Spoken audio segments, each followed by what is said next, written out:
Okay, guys, welcome back, and we're continuing our discussion with the inotropes. I know the antiarrhythmics was kind of a rough topic for you, and hopefully you've had a chance to review it. So, what is before starting with anything, just wanted to allow you guys to understand what is the difference between inotropy and chronotropy, and these terms always confuse the heck out of me. So I just wanted for you guys to understand what it is.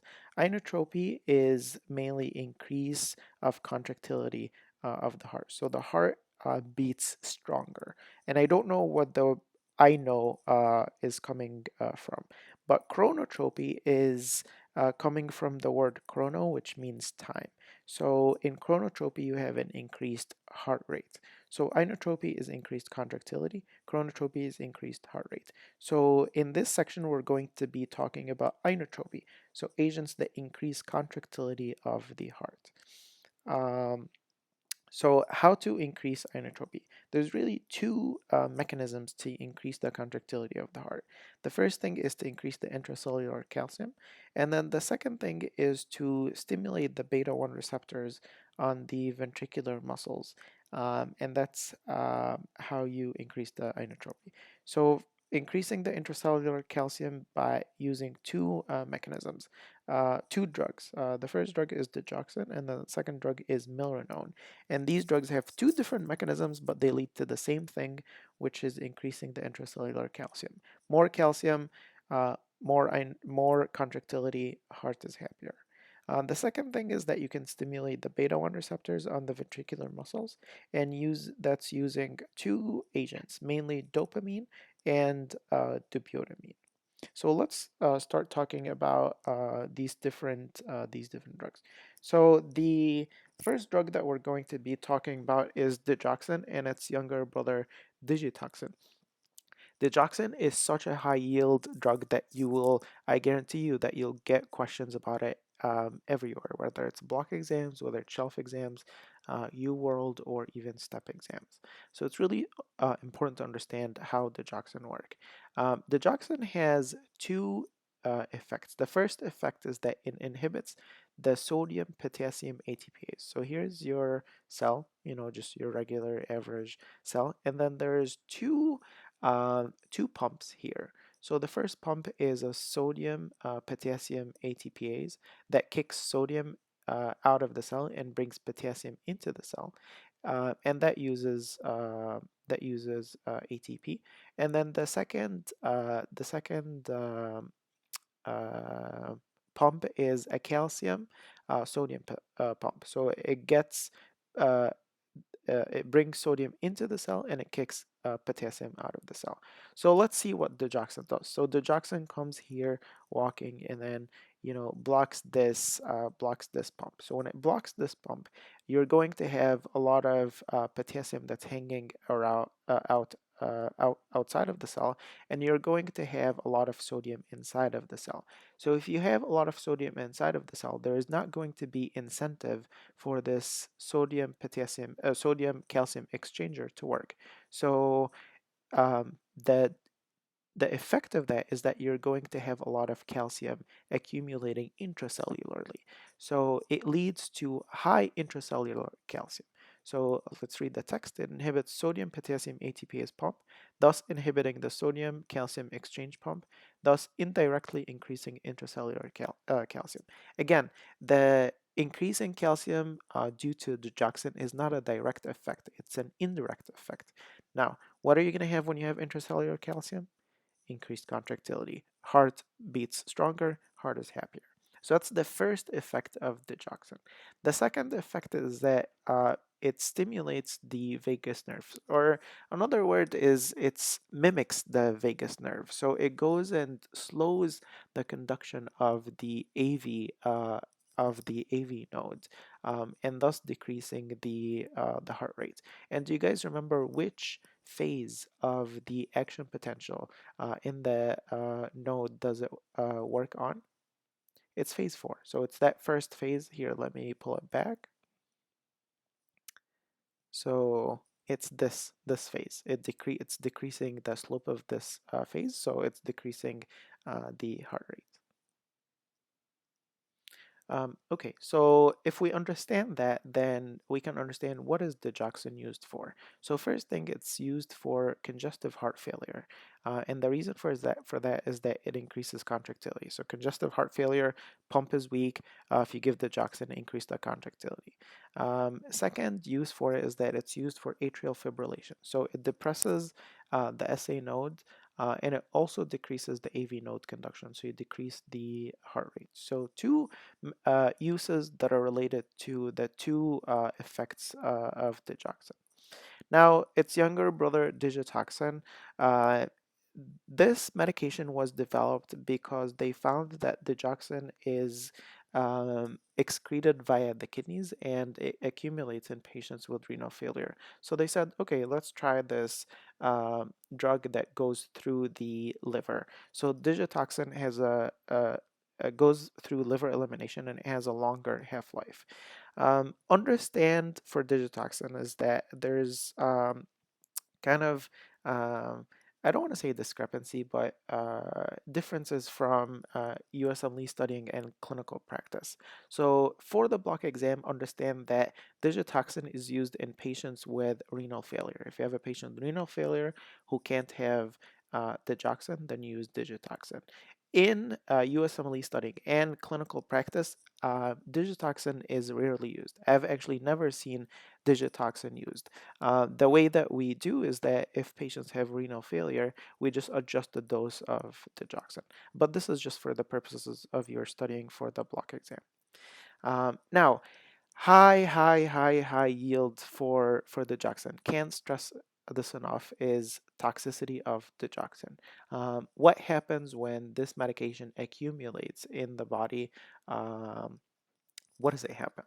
So, as I've said, digoxin mimics the vagus nerve. So you have a cholinergic side effect. So you get nausea, vomiting, diarrhea. You also get blurry vision. But the biggest thing is that you get AV block. So if you have a patient with digoxin toxicity, you'll find their heart rate in the 30s and like in the maybe even in the like high 20s, and patients will be symptomatic from digoxin toxicity and they'll complain of you have blurry vision. And the classic question on either the block exam or step one will be, I have this lady, 80-year-old female, coming in complaining of blurry vision, and they'll show you an EKG and you'll see the heart rate of like, of 30, and they'll ask you what's the problem, or what's the diagnosis, and the diagnosis will be dish toxicity. Now, it's also important to understand the factors that lead to toxicity. So the first thing is renal failure because you have decreased excretion. So we talked about that. The second thing is also important is if your patient is hypokalemic. And the reason for that is the digoxin binds to the potassium binding site, leading to enhanced effect. So if you don't have a lot of potassium, the digoxin is going to bind instead, and you're going to have more effect. Um, Third reason for toxicity is drug interactions. Any drug that displaces digoxin from the tissues can increase digoxin level. Biggest example is amiodarone, but another example is verapamil.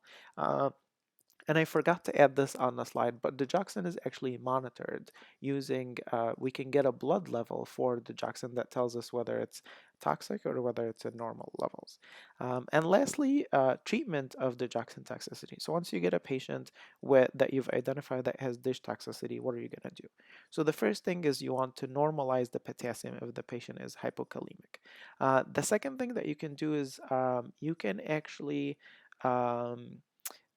use atropine. So atropine is an anti-cholinergic that we've talked about in block 3, I believe, that increases the heart rate. So it blocks the effect of digoxin. or you can do pacing. So you can put external wires on the heart and you can pace the heart.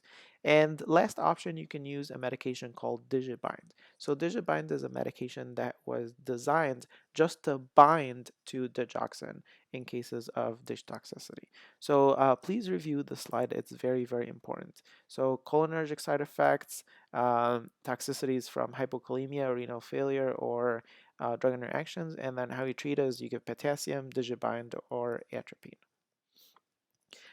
Next of our inotropes or medications that increase the contractility of the heart is these medications, dopamine, dobutamine, and milrinone. So the first medication that we're going to talk about is dopamine. So dopamine, as you know, is a naturally occurring substance in the body, but when we give dopamine, we give it in the veins, so it kind of goes and circulates through the veins, not necessarily into the central nervous system. How it works is that it stimulates the beta 1 receptors and it stimulates the D1 receptors, and D1 is the dopamine receptors. So the effect of beta 1 is that you can get an inotropic effect and blood pressure effect. So beta 1 is in the heart, you increase the contractility, and you also increase um, um, the heart rate, and thus you have an increase in blood pressure. For D1 is you can get renal vasodilation, so you get dilation of the renal vasculature. Dopamine is used for cardiogenic shock, so if patient has very low blood pressure because their heart is failing and they're in shock, you can give them dopamine because increases the contractility and the blood pressure. It's used for bradycardia because it also increases the heart rate. And lastly, it can be used for acute decompensated heart failure, again, because it increases the contractility of the heart. Side effects for dopamine is really extension of the mechanism of action for it. So it can cause tachycardia, and anytime you can cause tachycardia, you can also cause arrhythmias. Next agent is dobutamine. And dobutamine is a little bit different than dopamine, is that it stimulates the beta 1 and the beta 2 receptors. So the beta 1, you get an inotropic effect, and beta 2, you get vasculature vasodilation, so anywhere in the vasculature. It's used for acute decompensated heart failure, and side effects for it is that you can get tachycardia and arrhythmia as well because you're stimulating the beta 1 receptors. And lastly is milrinone. And milrinone is a phosphodiesterase inhibitor. So phosphodiesterase inhibitor is this enzyme that's responsible for a breakdown of cyclic AMP. So if you inhibit this enzyme, you have a lot of cyclic AMP. If you have a lot of cyclic AMP, you have an increase in intracellular calcium. And if you have an increase in intracellular calcium, you get an increase in inotropy in the myocytes. Do you guys remember what other drug increases the intracellular calcium leading to inotropy? Digoxin. Yes, but digoxin works in a different mechanism as we've talked about earlier. Um, so it's used for acute decompensated heart failure, milrinone, and again, side effect is arrhythmia and vasodilation. And vasodilation is because this drug also causes vasodilation in the vasculature. Um, Next in the inotropes, not really complete inotropes, but kind of fits in here since we're talking about heart failure, is this combination medication. So sacubitril and valsartan. So valsartan is an angiotensin receptor blocker, and Mike already talked to you about angiotensin receptor blockers. Sacubitril is a new medication, and how it works is that it's a neprilysin inhibitor. So what is neprilysin? Neprilysin is an enzyme. It's an endopeptidase that breaks down atrial natriuretic peptide. So you guys remember atrial natriuretic peptide is this hormone that's released from the atria that has the physiological effect of being a diuretic and a vasodilator. So it kind of helps the heart out, pushes fluid out, and it vasodilates the vasculature, making it easy for the heart. So the body has a mechanism to break down ANP. Sacubitril inhibits the breakdown of ANP. So here, sacubitril inhibits neprilysin, leading to the decreased extracellular ECF volume and blood pressure. So it's used in heart failure. Next medication that we're going to talk about is ivabaradine. And ivabaradine is a funny channel blocker. Do you guys remember where we've seen the funny channels? Yes, they're in the nodes and they are in phase 4 and they're responsible for the automaticity. So the funny channels allows the sodium to slowly enter the SA pacemaker cells to depolarize it. So ivabaradine blocks this funny channel and it prolongs depolarization, leading to slowing of the heart rate. Ivabaradine leads to negative chronotropy. That means it slows down the heart rate, but it doesn't really affect inotropy, doesn't affect contractility. And if you decrease the heart rate, then you're going to decrease the oxygen requirement of the heart because the heart has to work less harder. It's used for chronic stable angina in patients who can't tolerate beta blockers, and it's also used in CHF with reduced ejection fraction. Um, it has the side effect of increased visual brightness. Really, for exams, the biggest thing that I would know about ivabaradine is that it's a funny channel blocker. If you know that, you'll be golden. Um, Lastly, I wanted to end with sort of an overview of how you treat congestive heart failure, because it's sort of scattered through the the lectures, and there's not really like a really good place to talk about the treatment. How do we treat? Which we talked about like a lot of medications, but how do we treat congestive heart failure? So real quick, heart failure is classified into um, heart failure with reduced ejection fraction, so that's systolic heart failure, and ejection fraction is less than 45%, or heart failure with preserved ejection fraction, so this is diastolic heart failure. And really, the treatment of heart failure is divided into two stages. The first thing is treatment of acute decompensated heart failure, and then the second thing is treatment of chronic heart failure. So what do I mean by acute decompensated heart failure? So this is a patient who is coming to you with a lot of fluids in their lungs, a lot of like edema, and they're coming in and they can't breathe. They're acutely decompensated. And the biggest thing that you want to do for this patient is to relieve them from this fluid overload. So reducing fluid overload is using IV loop diuretic. You can also increase the contractility by medications like Dobutamine or Milrinone. As we've talked about.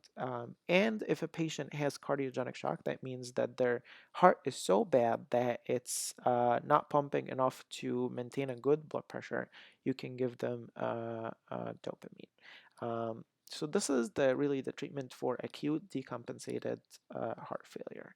Now, this is for patients that has acute heart failure exacerbation. Now, what if a patient has stable chronic heart failure that you want to treat? So really the treatment depends whether the patient has systolic heart failure or diastolic heart failure. So first, for systolic heart failure, the first thing that you use is ACE inhibitors, beta blockers, and spironolactone.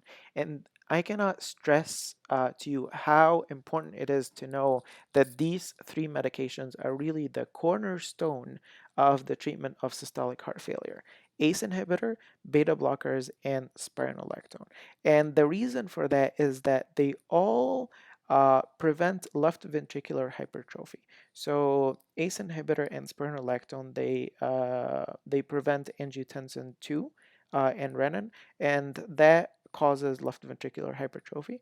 And beta blockers prevent catecholamines, and catecholamines have a toxic effect on the left ventricle and can cause left ventricular hypertrophy. And the reason why these are so important is because all three have proven to have reduced mortality in systolic heart failure. So they found that patients that are placed on ACE inhibitors, beta blockers, and spironolactone have lower mortality than patients that are not placed on these agents. So these really have become cornerstone of treatment of heart failure. Newly added is this neprilysin inhibitor, but I wouldn't worry too much about it. I would know ACE inhibitors, beta blockers, and spironolactone. Next is if you have a patient that is African American, you can give them hydralazine or isosorbide, and that has a proven mortality benefit for African Americans. And really, all of these agents, these are blood pressure agents, and the reason that you're giving it is that because you're decreasing the afterload for the heart, you're decreasing how hard the heart has to pump against. Next is that you can give digoxin. So as we talked about, digoxin improves contractility because it increases the intracellular calcium. Digoxin reduces hospitalization but does not have any effect on mortality. So if you have a question that tells you what is one medication that's been proven to reduce hospitalization in CHF, digoxin. If I give you a question, what is one medication that has been proven to reduce mortality in CHF? Actually, it's not one, it's three. ACE inhibitors, beta blockers, and spironolactone.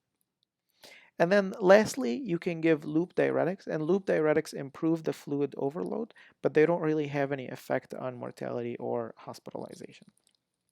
So again, all of these medications that we talked about are specifically for systolic heart failure. Next is diastolic heart failure. And really, there hasn't been any proven medications that improve mortality in diastolic heart failure. So what you do is that you can give diuretics and medications to control the blood pressure. And lastly, what you want to avoid in both, whether it's systolic or diastolic heart failure, is the calcium channel blockers. And the reason for that is first, the non-dihydropyridine calcium channel blockers, they depress contractility. Um, so you don't want a medication that depresses the contractility of the heart. And then the dihydropyridine calcium channel blockers is because they cause peripheral edema um, on top of patients that have edema from heart failure. These are not absolute contraindications, but these are things to think about. So with that, we conclude our inotrope section. Very important section, and very easy if you understand it. And next, we're going to be talking about our anti-anginals. All right, guys, welcome back. And our next discussion will be about anti-anginals. So before we start discussing specific anti-anginal medications, always like to start with a big picture of what is angina. And I know all of you guys know it, but it's really important to kind of review it again. So angina is really chest pain due to ischemic myocardium. And the ischemic myocardium is due to coronary artery narrowing or spasms. And really, angina is an idea of a mismatch between supply and demand. Either the demand is too much or the supply is too low. And if you think of angina as a spectrum, I think Dr. Satar and Pathoma makes a really good explanation of the spectrum of angina. So starts with stable angina. So stable angina is more than 70% narrowing of the coronary artery and it's reversible. Unstable angina is when this plaque has ruptured and caused an incomplete occlusion of the coronary artery, and this is still reversible. So there is no ischemia or death that has happened to the cells. Prinzmetal or variant angina is coronary artery vasospasm, and it's also reversible. Now, when you get into the infarction, that's when it's irreversible, when death has happened. So NSTEMI, which is a non ST elevation MI, you have a subendocardial necrosis, and this is irreversible. And STEMI is a transmural necrosis, and it's also irreversible. So the goal of treatment for angina is really to restore the balance between the supply and the demand. And you're going to ask me, okay, how are we going to restore that balance? And I'll tell you, there's two ways to restore it. First thing is to either increase the supply. And how do we increase the supply? So we know that our coronary arteries are blocked. How do we open them up? So the first thing is that we can do is we can do coronary revascularization. So what that means is that I can open up that coronary artery using a balloon and then stent, and that's what's commonly known as uh, heart stent, or when you go to the cath and get an angiogram. So what happens is the cardiologist puts in a catheter in your femoral artery, and then it goes all the way until the ascending aorta, and then he or she advances the catheter into the occluded artery, and then you put a balloon, and then you inflate it, and then you put a stent, and that's how you restore supply to the affected area. If you have a patient with severely diseased coronary arteries, the other way to increase the supply is to do a bypass, so coronary artery bypass graft or CABG, and this is an open heart surgery, and you have bypasses of the different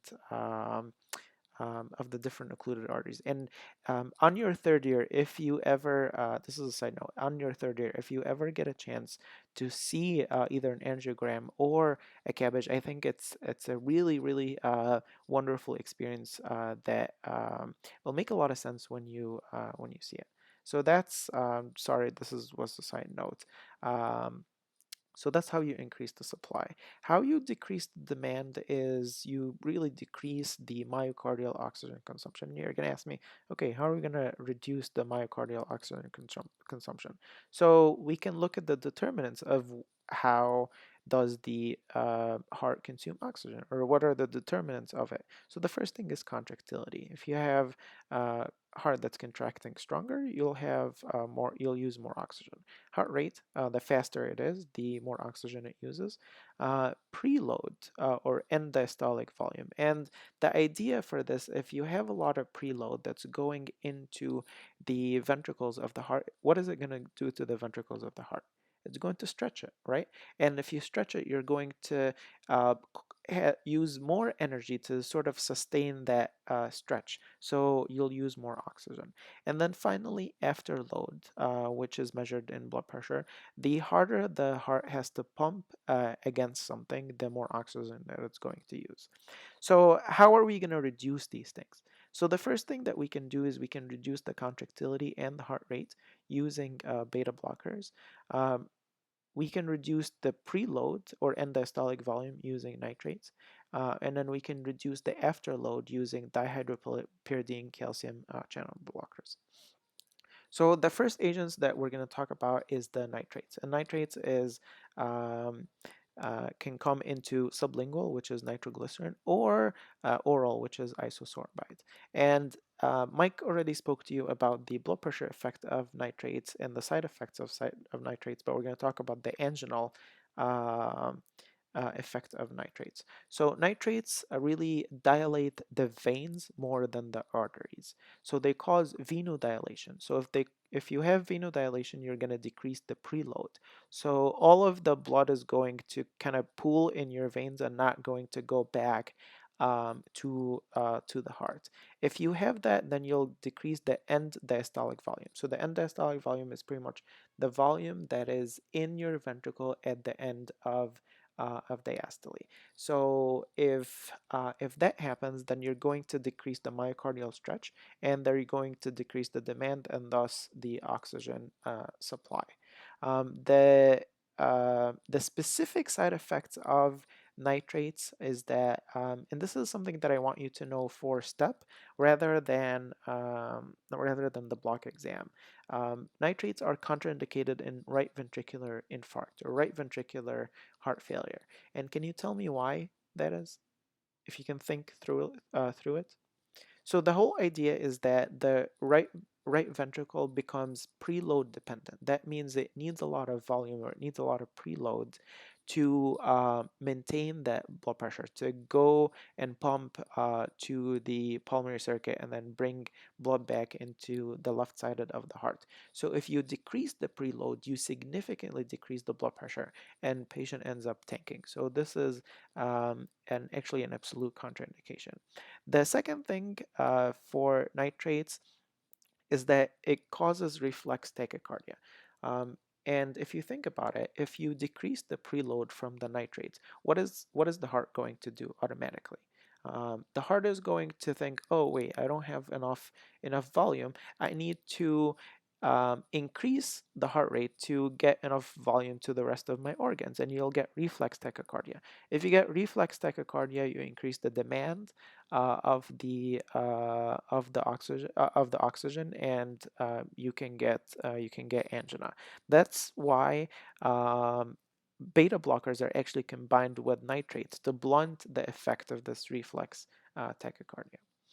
Which brings us to our next topic, beta blockers. So they decrease the heart rate and the contractility, thus decrease the myocardial demand. They're negative chronotropes. That means they decrease the time. They decrease the heart rate. Next is calcium channel blockers. And the first thing that we're going to talk about is the dihydropyridine calcium channel blockers. So mainly amlodipine and nifedipine. And these are arteriolar vasodilators. So these dilate the arteries more than the veins. Do you remember the nitrates? The nitrates dilate the veins more than the arteries. The dihydropyridine calcium channel blockers, they dilate the arteries more than the veins.